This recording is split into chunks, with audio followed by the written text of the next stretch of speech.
We are looking at how to pronounce this word, as well as how to say more interesting, related and often mispronounced words as well. So make sure to stay tuned and consider subscribing for more learning.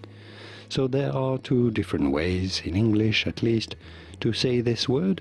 For reference, this is a word of French origin.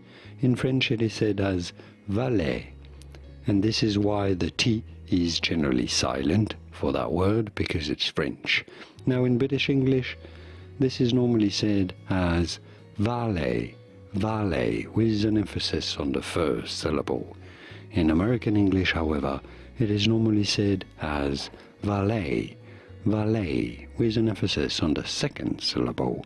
So valet in American English versus valet in British English. In French there is no emphasis on any particular syllable. That's one of the characteristics of French. Valet, it is said in French. I think it is okay, and some people do pronounce this as valet, even though really it doesn't resemble the French pronunciation. So valet or valet. And now you know.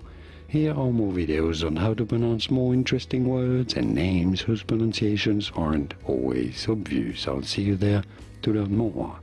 Thanks for watching.